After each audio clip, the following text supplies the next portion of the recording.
আজি আপোনালোকৰ লগত মই অন্য এটা খবৰ শ্বেয়াৰ কৰিম আৰু আপোনালোকে স্কিপ নকৰি সকলো ভিডিঅ'টো চাই থাকিব বিশেষকৈ আজিৰ খবৰ আছে টিউটৰ ছাৰ বাইদেউসকলৰ বিষয়ে আপোনালোকৰ লগত দুই এষাৰ শ্বেয়াৰ কৰি আপোনালোকে স্কিপ নকৰি সকলো ভিডিঅ'টো চাই থাকিব আৰু প্ৰতিগৰাকী টিউটৰ গুৰু যাতে নেকি এইখিনি খবৰ পাই আপোনালোকে শ্বেয়াৰ কৰি দিব আৰু বিশেষকৈ অসমৰ বৰমূৰীয়া যিসকল দায়িত্বত আছে তেখেতসকলে গম পায় আৰু অসমৰ জনসাধাৰণে অন্তত টিউটৰ ছাৰ বাইদেউসকলৰ বিষয়ে দুই এষাৰ মাতে আৰু সেয়েহে প্ৰতিগৰাকীক মই অনুৰোধ কৰিম যিসকলে আমাৰ ভিডিঅ'বিলাক চাই আছে তেখেতসকলক মই অনুৰোধ কৰিম আপোনালোকে আমাৰ ভিডিঅ'বিলাক শ্বেয়াৰ কৰি দিব আৰু যিমান পাৰে আপোনালোকে কমেন্ট বক্সত কমেন্ট কৰি জনাব টিউটৰৰ সমস্যাটো অসম চৰকাৰে সমাধান কৰিব লাগে নে নালাগে প্ৰতিজন টিউটৰ ছাৰ বাইদেউসকলৰ এবৰি সমস্যাৰে জৰ্জৰিত হৈ আছে আৰু সেই সমস্যাবিলাক মাননীয় মুখ্যমন্ত্ৰী বা শিক্ষামন্ত্ৰীয়ে তেখেতসকলে যি ধৰণে সমস্যা সৃষ্টি কৰি সেইসকল যিসকল শিক্ষক কৰ্মচাৰী বছৰ বছৰ ধৰি বিনা বেতনে শিক্ষকতা কৰি আহিছিলে তেখেতসকলে 2017 চনত এখন ফাৰ্টিকীকৰণ আইন বনাই তেখেতসকলক মৃত্যু মুখলৈ তিল তিলকৈ ঠেলি দিয়া হৈছে আৰু তেখেতসকলে কৈছে যে টিউটৰ ছাৰ বাইদেউসকলৰ তেখেতসকলৰ যিখিনি টিউটৰ বা টিচাৰ আপগ্ৰেড কৰিবৰ কাৰণে তেখেতসকলক যি ধৰণৰ আৰ্হতাৰ প্ৰয়োজন হয় সেই আৰ্হতা তেখেতসকলে গ্ৰহণ কৰিলে তেখেতসকলক সেইখিনি সুবিধা প্ৰদান কৰা হ'ব বা টিউটৰ বা টিচাৰ আপগ্ৰেড কৰা হ'ব আৰু সেইখিনি আৰ্হতা তেখেতসকলে আহৰণ কৰিবলৈ হ'লে নিশ্চয়কৈ অসম চৰকাৰে সেই টিউটৰ ছাৰ বাইদেউসকলৰ বিষয়ে চিন্তা কৰি তেখেতসকলক সেই আৰ্হতা যিখিনি গ্ৰহণ কৰিব লাগে সেই গ্ৰহণ কৰা এটা সুবিধা প্ৰদান কৰিব লাগে কিন্তু অসম চৰকাৰে সেইকণ সুবিধা প্ৰদান কৰা হোৱা নাই কাৰণ নিশ্চয়কৈ 2017 চনৰ ফাৰ্টিকীকৰণ আইনত লিখা আছে যে অসম চৰকাৰে বিভাগীয়ভাৱে তেখেতসকলে যিসকলৰ টিউটৰ মানে আৰ্হতাৰ যিখিনি প্ৰয়োজন আছে সেইখিনি যদি নাই তেনেহলে সেইসকলক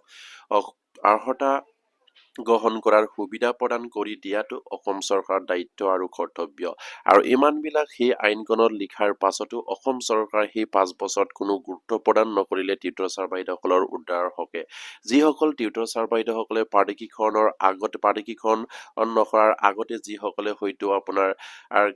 কিছুমান টিউটৰ ছাৰ বাইদেউসকলে হয়তো ঠেট দি তেখেতসকলে টেট পাছ কৰি থৈছিলে বা তেখেতসকলে যিসকলে DLED গ্ৰহণ কৰিছিলে তেখেতসকলৰ সুবিধাৰ্থে বা তেখেতসকলে সেইখিনি সুবিধাত যিখিনি হলে তেখেতসকলে পালে তেখেতসকলক অসম চৰকাৰে আপগ্ৰেড কৰিছে সেয়া আমাৰ বাকী টিউটৰ ছাৰ বাইদেউসকলে মানি লৈছে হয় তেখেতসকলৰ কোৱালিফিকেশ্যন আছে তেখেতসকলক অসম চৰকাৰে বিচাৰৰ মতে তেখেতসকলে আগতেই সেইখিনি গ্ৰহণ কৰিছিলে হয়তো তেখেতসকলে হয়তো গম পোৱা সেইখিনি হয়তো আৰ্হতা লাগিব বুলি তেখেতসকলে আহৰণ কৰা নাছিলে তেখেতসকলে পূৰ্ণ পৰ্যায়ৰ এজন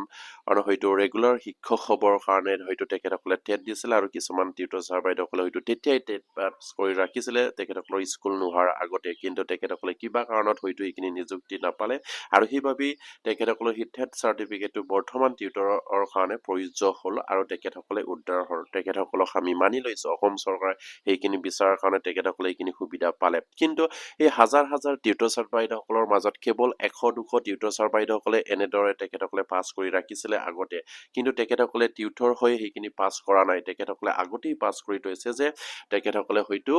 সেই বেঞ্চাৰ স্কুলত কিমান থাকিম আৰু তেখেতসকলে টেট পাছ কৰি অন্য এটা ৰেগুলাৰ শিক্ষক হোৱাৰ সপোন দেখিছিলে আৰু সেইমতে তেখেতসকলে পাছ কৰিছিলে কিন্তু তেখেতসকলৰ হয়তো কিবা কাৰণত তাত নিযুক্তি নাপালে কিন্তু টিউটৰ হোৱাৰ পাছত তেখেতসকলৰ সেইখিনি এই কামত আহিলে আৰু তেখেতসকলক এতিয়া টিউটৰ বা টিচাৰ অসম চৰকাৰে আপগ্ৰেড কৰি আছে হয় তেখেতসকলক কৰক কিন্তু বাকী টিউটৰ ছাৰ বাইদেউসকলৰ কাৰণে অসম চৰকাৰে কি চিন্তা কৰিছে তেখেতসকলকতো আপগ্ৰেড কৰিবৰ কাৰণে অসম চৰকাৰ নিশ্চয়কৈ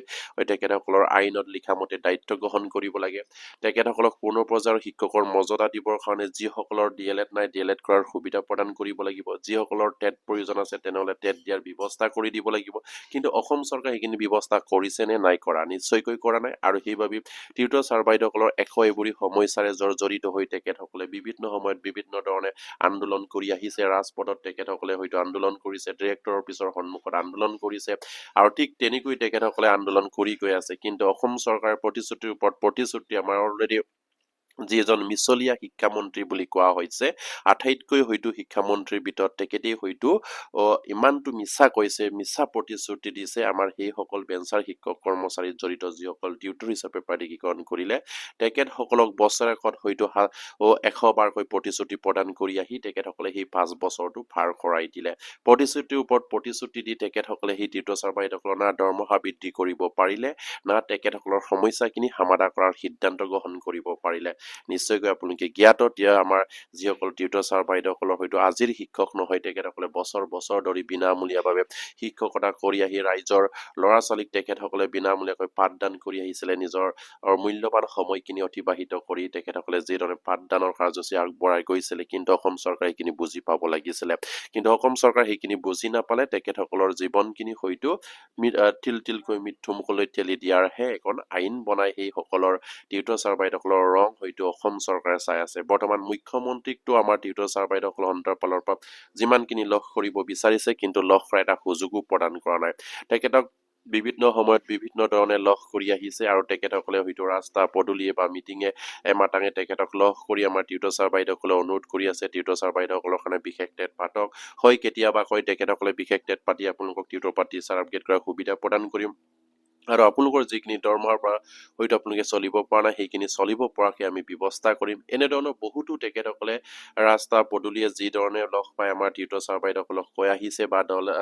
ক'ৰবাত মিটিঙে মাটাঙে তেখেতক লগ কৰি এইখিনি অনুৰোধ জনোৱাৰ পাছত এইখিনি আশ্বাস প্ৰদান কৰি আহিছে কিন্তু কামত একো হোৱা নাই আৰু সেইবাবে মাননীয় মুখ্যমন্ত্ৰীক আমাৰ ফালৰ পৰা ক'ব বিচাৰিছো বা অনুৰোধ কৰিছো আপুনি এজন হয়তো শক্তিশালী মুখ্যমন্ত্ৰী হিচাপে আপোনাৰ শিক্ষামন্ত্ৰীৰ দিনতে সেইসকল টিউটৰৰ সমস্যাটো সৃষ্টি কৰি তেখেতসকলৰ জীৱনত তিলকৈ মৃত্যু মুখলৈ ঠেলি দিয়াৰ হয়তো আপুনি হয়তো তাৰ সম্পূৰ্ণৰূপে আপুনি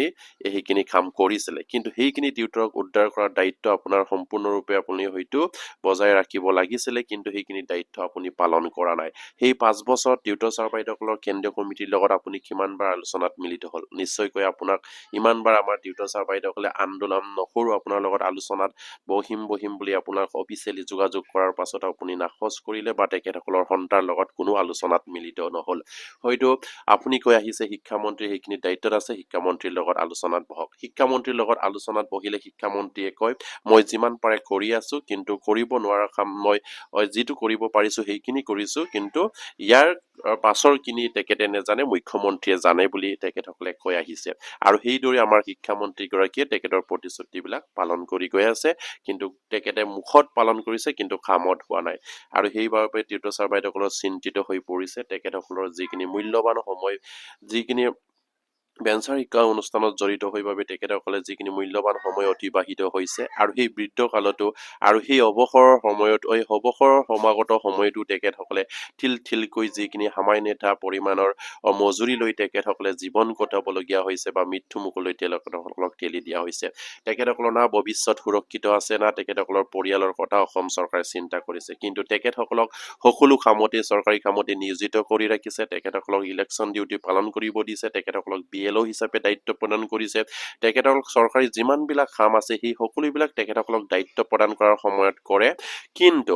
অসম চৰকাৰে দৰমহা দিয়াৰ নামত যেতিয়া দৰমহা দিবলৈ হয় তেখেতসকলক সামান্য এটা মজুৰি প্ৰদান কৰে তেখেতসকলৰ না আপোনাৰ গ্ৰেড পে স্কেল পে আছে না তেখেতসকলৰ ভৱিষ্যত সুৰক্ষিত আছে না তেখেতসকলৰ পৰিয়ালৰ প্ৰতি অসম চৰকাৰে চিন্তা কৰিছে সেই সকলোবিলাকৰ পৰা চাবলৈ গ'লে অসম চৰকাৰে নিশ্চয়কৈ সেইসকল শিক্ষক কৰ্মচাৰীক তিলকৈ মৃত্যু মুখলৈ ঠেলি দিবৰ কাৰণে হয়তো প্ৰাধিকৰণ কৰিছিলে কিন্তু এতিয়া সেইসকল শিক্ষক কৰ্মচাৰী ভাবিবলৈ বাধ্য হৈছে সেইখন চৰকাৰে প্ৰাধিকৰণ নকৰা হলেও ভাল আছিলে কাৰণ তেখেতসকলে হয়তো এইখন আশা এৰি তেখেতসকলে অন্য পথত হয়তো জীৱিকা তেখেতসকলে উলিয়াব পাৰিলেহেঁতেন কিন্তু যি ধৰণে তেখেতসকলক প্ৰাধিকৰণ কৰি তিলকৈ মৃত্যু মুখলৈ ঠেলি দিছে হয়তো ইয়াৰ অভিশাপ নিশ্চয়কৈ চলিত যিসকল আমাৰ বৰমৰীয়া আছে তেখেতসকলৰ লগত নিশ্চয়কৈ গাত লাগিব কাৰণ ইমানখিনি অভিনয় নিবেদন কৰাৰ পাছতো যদি অসম চৰকাৰ যদি গা নলৰে বা সেইসকল টিউটৰৰ বাবে চিন্তা নকৰে তেনেহলে নিশ্চয়কৈ ইয়াৰ অভিশাপ সি হাজাৰ টিউটৰ ছাৰ বাইদেউসকলৰ অভিশাপ মাননীয় মুখ্যমন্ত্ৰী শিক্ষামন্ত্ৰীৰ গাত লাগিব আৰু নিশ্চয়কৈ তেখেতসকলে এদিন ইয়াৰ ফল ভুগিব লাগিব কাৰণ শিক্ষক সমাজক শাস্তি দি কোনেও হাৰি যাব নোৱাৰে শিক্ষকৰ মনত অশান্তি সৃষ্টি কৰি কোনেও হয়তো সুস্থ মগজেৰে বা সুস্থ জীৱন যাপন কৰিব নোৱাৰে কাৰণ সেইসকল শিক্ষক কৰ্মচাৰীয়ে তেখেতসকলৰ পৰিয়ালৰ কথা বাদ দি তেখেতসকলৰ অসম চৰকাৰে যিধৰণে দায়িত্ব আৰু কৰ্তব্য দিছে সেইদৰে তেখেতসকলে পালন কৰি গৈ আছে এই সকলোবিলাক চিন্তা কৰি অসম চৰকাৰ নিশ্চয়কৈ বিবেচনা কৰিব লাগে যদিহে LPMৰ ক্ষেত্ৰত যিসকল টিউটৰ শিক্ষকলৈ উন্নতি কৰিবৰ কাৰণে যদি টেট লাগে, কিন্তু অসম চৰকাৰে কিয় টেট বন্ধ কৰি ৰাখিছে? সেইসকল শিক্ষক কৰ্মচাৰীক যিদিনাই অসম চৰকাৰ নিযুক্তি প্ৰদান কৰিলে সেই দিনাৰ পৰাই অসম চৰকাৰে হয়তো অসম টেট বন্ধ কৰি ৰাখিছে, বা আমাৰ সেই টিউটৰ ছাৰ বাইদেউসকলৰ কাৰণে বিশেষ টেট পতাৰ সিদ্ধান্ত গ্ৰহণ কৰা হোৱা নাই। কিয় কৰা হোৱা নাই? সেইখন আইনতেই যিকোনো লিখা আছে, যিসকল শিক্ষক টিউটৰ কৰ্মচাৰী আছে তেখেতসকলক টিউটৰৰ পৰা শিক্ষকসকলে আপগ্ৰেড কৰাটো সম্পূৰ্ণৰূপে অসম চৰকাৰৰ দায়িত্ব, আৰু অসম চৰকাৰে সেই তেখেতসকলৰ যিখিনি কোৱালিফিকেশ্যনৰ প্ৰয়োজন হ'ব টিউটৰৰ পৰা টিচাৰ আপগ্ৰেড কৰিবলৈ, সেইখিনি লোৱাৰ ব্যৱস্থা বা সেইখিনি খত কেনেকৈ ল'ব লাগিব সেইখিনি ব্যৱস্থা অসম চৰকাৰে কৰি দিব লাগিব বুলি তাতেই উল্লেখ আছে, বা তেখেতসকলক সেইখিনি সময় প্ৰদান কৰিব লাগিব বুলি উল্লেখ আছে। সিমানখিনি টকাৰ পাছতো তেখেতসকলে নিশ্চয়কৈ নুবুজাৰ বাওজুৰি আমাৰ টিউটৰ ছাৰ বাইদেউসকলক হয়তো আপোনাৰ তেখেতসকলক একো নজনাকৈ যেন অসম চৰকাৰে এটা গুৰুত্বপূৰ্ণভাৱে ৰহস্য তেখেতসকলে হয়তো গোপনে ৰাখি সেই টিউটৰ ছাৰ বাইদেউসকলক তিলকৈ মৃত্যু মুখলৈ ঠেলি দিছে। কাৰণ ইমানখিনি আইনত উল্লেখ কৰাৰ পাছতো অসম চৰকাৰ কিয় বিশেষ ঠেট এতিয়ালৈকে পতা নাই টিউটৰ ছাৰ বাইদেউসকলৰ কাৰণে, বা অসম চৰকাৰ কিয় এই অসম চৰকাৰৰ ঠেট বন্ধ কৰি ৰাখিছে? এই সকলোবিলাক ফালৰ পৰা চাবলৈ গ'লে অসম চৰকাৰে নিশ্চয়কৈ সেইসকল কৰ্মচাৰীক উদ্ধাৰ হকে কাম কৰিব নিবিচাৰে, তেখেতসকলক তিলকৈ মৃত্যু মুখলৈকেহে ঠেলি দিয়াৰ এটা ব্যৱস্থা কৰিলে। আৰু ইয়াৰ অভিশাপ নিশ্চয়কৈ মাননীয় মুখ্যমন্ত্ৰী আৰু শিক্ষামন্ত্ৰীক লাগিব। এয়া আমাৰ টিউটৰ ছাৰ বাইদেউসকলৰ বাক্য, আৰু তেখেতসকলে সেইখিনি ক'বলৈ বাধ্য হৈছে। আৰু সেয়েহে মাননীয় মুখ্যমন্ত্ৰীক শেষৰ বাৰৰ কাৰণে তেখেতসকলে অনুৰোধ জনাইছে, তেখেতসকলৰ শেষৰটো কাৰ্যকালত নিশ্চয়কৈ সেইসকল টিউটৰ ছাৰ বাইদেউসকলক উদ্ধাৰ কৰি যাওক। তেখেতসকলক যদি বিশেষ টেটৰ প্ৰয়োজন আছে, বিশেষ টেটৰ এটা গুৰুত্বপূৰ্ণ নটিফিকেশ্যন শিক্ষা বিভাগৰ জৰিয়তে পাব্লিছ কৰি যাওক, বা সেইসকল টিউটৰ ছাৰ বাইদেউসকলক আপোনাৰ যিখিনি তেখেতসকলে দৰমহা পাই আছে সেই দৰমহাখিনি দুগুণলৈ বৃদ্ধি কৰি তেখেতসকলৰ কিঞ্চিত পৰিমাণে হয়তো জীয়াই থকাৰ এটা সুবিধা প্ৰদান কৰক, বা সাহস প্ৰদান কৰক বুলি আমাৰ টিউটৰ ছাৰ বাইদেউসকলে অনুৰোধ কৰি আহিছে। আৰু ইমানবিলাক কৰাৰ পাছতো যদি মাননীয় মুখ্যমন্ত্ৰীয়ে যদি জানিও নুবুজাৰ বাওজুৰি থাকে, তেনেহ'লে কি হ'ব? তেখেতে অসম চৰকাৰৰ অসমৰ জনসাধাৰণৰ প্ৰতিটো বিষয়ৰ ওপৰত দায়িত্ব আৰু চিন্তা কৰাৰ হয়তো নিশ্চয়কৈ মাননীয় মুখ্যমন্ত্ৰী থাকিব লাগে, আৰু তেখেতসকলে হয়তো এশৰীয়াকৈ আমাৰ সেইসকল টিউটৰ ছাৰ বাইদেউসকলৰ সমস্যাখিনি ৰাখিছে, আৰু এয়া কেতিয়াও গ্ৰহণযোগ্য হোৱা নাই। আৰু প্ৰতিগৰাকী টিউটৰ ছাৰ বাইদেউসকলক মই অনুৰোধ কৰিম, বৰ্তমান সময়ত আপোনালোকে যি ধৰণে কৰিব লাগে সেইমতে হয়তো কৰা আমি দেখিবলৈ পোৱা নাই। কেন্দ্ৰীয় কমিটিৰ বিষয়ববীয়াই হওক, সাধাৰণ টিউটৰ ছাৰ বাইদেউসকলে বাৰম্বাৰকৈ কেন্দ্ৰীয় কমিটিক অনুৰোধ জনাই আহিছে, যিটো সময়ত আপোনালোকে যি ধৰণে মাত মাতিব লাগে সেইমতে মাত নমতাৰ বাবে হয়তো অসম চৰকাৰে আপোনালোকক গুৰুত্ব প্ৰদান কৰা হোৱা নাই। আইনৰ ভিতৰত থাকি আপোনালোকে আইনৰ গণ্ডিৰ ভিতৰত থাকি কিদৰে অসম চৰকাৰৰ পৰা আপোনালোকে সুবিধা ল'ব লাগে সেইখিনি আপোনালোকে হয়তো কৰা নাই, আৰু সেইবাবে অসম চৰকাৰে আপোনালোকক সেইখিনি সুবিধাও প্ৰদান কৰা নাই, বা তেখেতসকলে টিউটৰ ছাৰ বাইদেউসকলৰ বিষয়েও চিন্তা কৰা নাই। সেইবাবে প্ৰতিজন টিউটৰ ছাৰ বাইদেউসকলক মই অনুৰোধ কৰিম, যিটো সময়ত আপোনালোকে যি ধৰণে মাত মাতিব লাগে সেইমতে আপোনালোকে মাত মতা নাই, যিটো সময়ত যি ধৰণে আন্দোলন কৰিব লাগে সেইমতে আপোনালোকে কৰা নাই, আৰু সেইবাবে হয়তো আপোনালোকৰ প্ৰাপ্যৰ পৰা বঞ্চিত কৰি ৰাখিছে অসম চৰকাৰে। আৰু নিশ্চয়কৈ আপোনালোকে গম পায় বৰ্তমানৰ মুখ্যমন্ত্ৰীজন কিমান যে চতুৰালি আমাৰ মুখ্যমন্ত্ৰীগৰাকী নিশ্চয় আপোনালোকে জ্ঞাত। তেখেতসকলে কৰিম বুলি ক'লে নিশ্চয় কৰে, কিন্তু আমাক নিযুক্তিৰ সময়ত যিধৰণে প্ৰতিশ্ৰুতি প্ৰদান কৰিছিলে আপোনালোকৰ সমস্যাখিনি তেখেতসকলে এবছৰ বা দুবছৰত সমাধা কৰি টিউটৰ পৰা টিচাৰ আপগ্ৰেড কৰা পৰ্টেল খুলি দিম বুলি আপোনালোকক প্ৰতিশ্ৰুতি প্ৰদান কৰিছিল, কিন্তু ইমানখিনি কোৱাৰ পাছতো কিয় তেখেতসকলে নকৰিলে? কিন্তু আমাৰ সকলো জনসাধাৰণে কয় মাননীয় মুখ্যমন্ত্ৰীয়ে যি কৰিম বুলি কয় সেইটোৱে কৰি দেখুৱায়, কিন্তু আমাৰ সেই সমস্যাটো কিয় কৰি দেখুওৱা হোৱা নাই? কাৰণ তেখেতসকলে আপোনালোকক হয়তো তিলকৈ মৃত্যুমুখলৈ ঠেলি দিবৰ কাৰণে যিখন আইন বনাইছে সেইমতে আপোনালোকক হয়তো তাত সুমুৱাই আপোনালোকক যিধৰণে মিছা প্ৰতিশ্ৰুতি প্ৰদান কৰিলে, বা আপোনালোকক যিধৰণে কথা দিছে সেইজন মুখ্যমন্ত্ৰী আপোনালোকৰ হৈ কাম নকৰে, আনক কথা দিলে আনৰ কাম কৰিব কিন্তু আপোনালোকৰ কাম নকৰে। সেয়া আমাৰ টিউটৰ ছাৰ বাইদেউসকলে বুজি উঠিছে, আৰু সেইবাবেই টিউটৰ ছাৰ বাইদেউসকলেও শেষৰ বাৰৰ কাৰণে মাননীয় মুখ্যমন্ত্ৰীক অনুৰোধ কৰিছে, তেখেতৰ শেষৰটো কাৰ্যকালত সেই টিউটৰ ছাৰ বাইদেউসকলৰ বিষয়ে কিবা নহয় কিবা এটা চিন্তা কৰি যাওক, কাৰণ সেই টিউটৰ ছাৰ বাইদেউসকলৰ যাতে নেকি অভিশাপ আমাৰ মাননীয় মুখ্যমন্ত্ৰী আৰু শিক্ষামন্ত্ৰীৰ গাত নালাগে, যাতে নেকি এই টিউটৰ ছাৰ বাইদেউসকলৰ যিখিনি মনৰ আশা সেই আশাখিনি নিশ্চয়কৈ মাননীয় মুখ্যমন্ত্ৰীয়ে পূৰণ কৰিব পাৰে, আৰু সেয়া কৰিব বুলি শেষৰ বাৰলৈকেও মাননীয় মুখ্যমন্ত্ৰীৰ ওপৰত আমাৰ টিউটৰ ছাৰ বাইদেউসকলে আশা আৰু বিশ্বাস কৰি আছে, আৰু প্ৰতিগৰাকী টিউটৰ ছাৰ বাইদেউসকলে সেইখিনি আশা কৰিছে। আৰু শেষত মই আমাৰ যিসকল টিউটৰ ছাৰ বাইদেউসকল আছে, যিসকল বিষয়ববীয়া আছে, বিশেষকৈ সাধাৰণ টিউটৰ ছাৰ বাইদেউসকলৰ অনুৰোধ ক্ৰমে আমাৰ যিসকল কেন্দ্ৰীয় কমিটিৰ বিষয়ববীয়া আছে তেখেতসকলে যি ধৰণে কাম কৰিব লাগে সেইমতে কৰা দেখা নাই আমাৰ সাধাৰণ টিউটৰ ছাৰ বাইদেউসকলে সেইকাৰণে কেন্দ্ৰীয় কমিটিক অনুৰোধ কৰিছে সাধাৰণ টিউটৰ ছাৰ বাইদেউসকলে বিশেষকৈ আপোনালোকে সেই সময়ত যিধৰণে লাগিব লাগিছিলে সেইমতে আপোনালোকৰ কাৰ্য আমাৰ সাধাৰণ টিউটৰ ছাৰ বাইদেউসকলে দেখিবলৈ পোৱা নাই সেইবাবে আমাৰ কেন্দ্ৰীয় কমিটিৰ বিষয়ববীয়াকো আমাৰ সাধাৰণ টিউটৰ ছাৰ বাইদেউসকলে অনুৰোধ কৰিছে যিহেতু আমাৰ সেই চৰকাৰৰ শেষৰটো কাৰ্যকালৰ শেষৰটো মাহত আপোনালোকে তেখেতসকলক যিধৰণে আপোনালোকে প্ৰেছাৰাইজ কৰিব লাগিছিলে বা যিধৰণে আপোনালোকে তেখেতসকলৰ লগত লাগিব লাগিছিলে সেইখিনি লগা দেখা নাই আৰু সেইবাবে তেখেতসকলেও আপোনালোকক অনুৰোধ কৰিছে আপোনালোকে এনেদৰে বহি নেথাকি শুই নেথাকি অতি সোনকালে আপোনালোকে যিধৰণে কৰিবলগীয়া আছে যিদৰে অনুৰোধ কৰিব লাগে সেইমতে যোনে যেনেকৈ পাৰে কেন্দ্ৰীয় কমিটিৰ বিষয়ববীয়াই সেই শেষৰটো কাৰ্যকালৰ শেষৰটো মাহত আপোনালোকে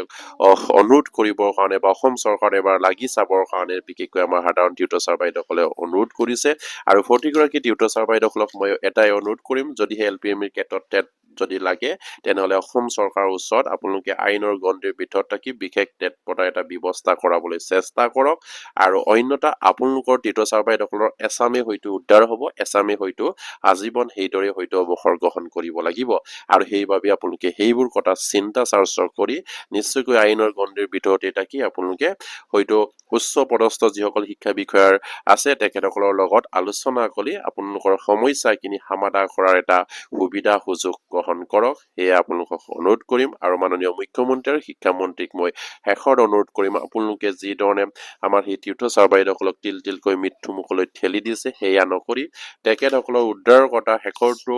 কাৰ্যকালত শেষৰটো মাহত আপোনালোকে চিন্তা কৰি যাওক তেখেতসকলৰ জীৱনত হয়তো উদ্ধাৰ কৰক তেখেতসকলৰ পৰিয়ালক হয়তো জীয়াই থকা এটা সুবিধা প্ৰদান কৰি যাওক সেয়ে কামনা কৰিলো নমস্কাৰ জয় আই অসম